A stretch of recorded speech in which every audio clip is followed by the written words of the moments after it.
Who can enter licensed premises and it's at any reasonable time? Will be any one of these: police officers, local authority licensing officers, EHOs or EHPs, environmental health practitioners.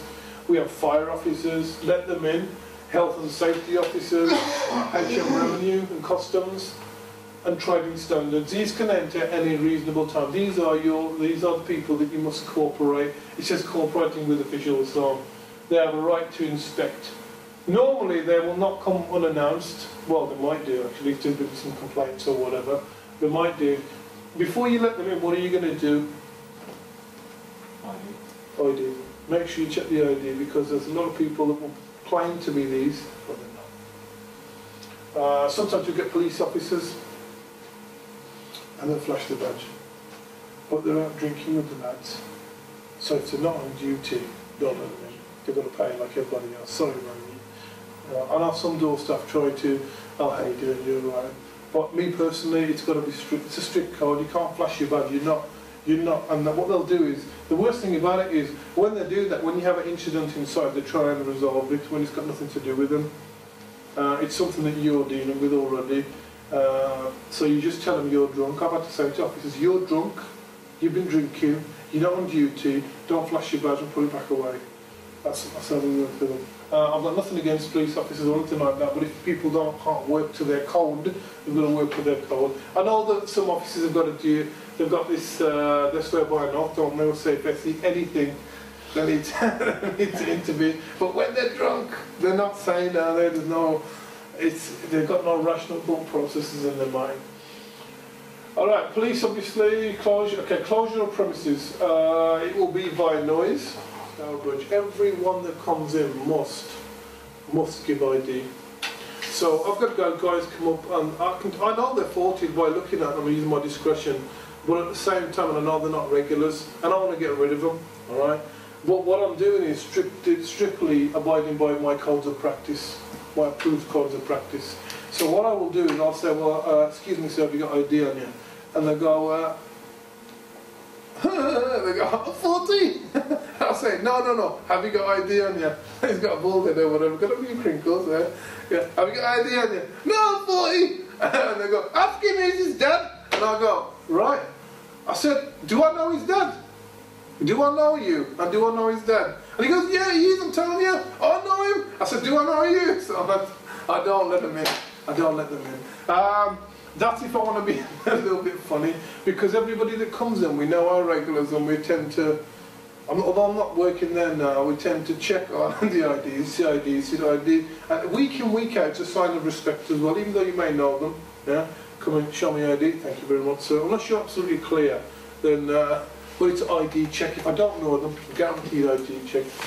Just be clear with it. Be clear with it, because the police will send in people, young kids like this, and it's called test purchasing. Have you ever had it before with your place as well? You know the story, don't you? Have you been fined for it? No, you can get, there's heavy fines with that. You know that with your licensing, yeah. Okay, so offences are. I don't know whether you've got these in your books. Offences are. It says to sell alcohol to an under 18 at any time. Knowingly allowing the sale of alcohol to an under 18. So if you know it, if you sell it, or if you know that you're selling it, and it says here, and it says purchasing alcohol for an under 18. People get adults to go in. Delivering alcohol to person under 18. Send an under 18 to collect alcohol. Those are offences. The only people that can allow that is the police. That's when they do their test purchasing. And if you have someone and come to your venue and they say, and the police have sent them in, when challenged, they must reveal their age. So yeah, they're not allowed to lie about it. How old are you? They must tell you. But if in doubt, now an Asian guy came to me from Birmingham, where it was, and he did a course with me. Completed the whole course, and he says, Vic, they won't allow me to have my licence. They won't allow it. I said, well, what's happened? And he says, apparently there was a girl that came in. She had a big bust and everything, and I thought she was. I didn't question it, and I just gave her the alcohol. They didn't know that. I took it to court over that. I don't know whether he'd done it a couple of times, but he says they won't allow me to have a license as a result, so he's stopped now. I don't know how he's finding it or whatever, but he did a whole course with me. Alright, so have you heard the terminology due diligence? Have you heard that before? Anybody tell me what due diligence is then? Basically, doing whatever you can within your own powers to make sure that you've done the right thing. So, if someone is coming who's underage or wherever it may be, asking the right questions, looking at them properly, you know, you've done your due diligence to say, well, in my mind, that person is who they say they are and everything else. You've done all the checks you can do, basically. Okay, according to the law, you have done everything. Alright, so for example, you have, so Minty's on the front door. Minty says, I'll come to the venue, Minty's on the front door, I'll come out, so Minty, how you doing, Minty? Alright, can I check your ID please? Because I look really young and I've got a young face, what we saw over there, and Minty said, can I have, alright, show my ID. Yeah, that's fine, go in. Go to the bar, you're at the bar, alright? You look at me and you say, right, yeah, no, you're underage, you are, can I check your ID? Because you're the personal license holder. You will turn around to me. I say, yeah, of course you can. Yeah, there you go, sir. Yeah. Check the ID, thanks, sir, everything's alright.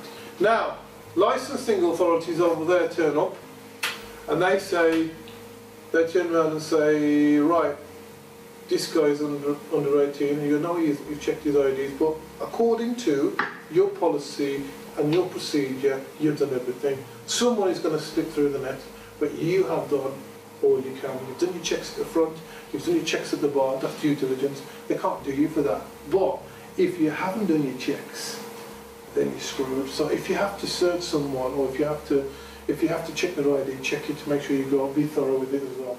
Alright, so reasonable steps that you checked about it. The reason you're probably thinking, well, what the hell is he on about? He's just told me about this ID. FakeID.com. You can get fake ID. Get fake, yeah. So fake ID. We had these little blue lights that you could check check over driving licenses, and also people use other people's driving licenses as well to get into venues as well. These are sisters. These are so and so. What they were doing at the bell, where they will take the driving license away. Can you sign your name on there, please? Oh, it's on there. They can't sign it exactly the same, so you know it's not them. Can you tell me your full address? I can't tell you the full address either. So we take the license at the bell and they post it to the DVLA because it's not their license.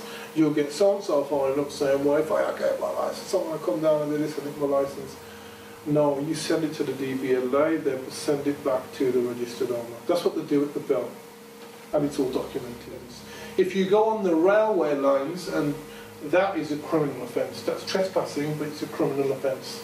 If you enter a venue as a burglar, if you go into a venue as a burglar, you're gone with the intention of, this is what the courts talk, they say, with the intention of causing damage. So that's a criminal offence. Because when you go to court, what they want to know is your intention. Once you know your intention, that's it. And we'll talk about intention in a bit. Alright, so trespass is a civil offence, not criminal. It is enforceable. You can enforce it, but it is a civil offence. Alright? So for example, any act of interference against lawful action through civil courts. You can eject the person. You don't have to go through civil courts. You can eject the person or get rid of them. It's enforceable. If you're on licensing premises, you tell them they're trespassing. When I was a young boy, we used to go around by Goldthorne. There's an RAF base there.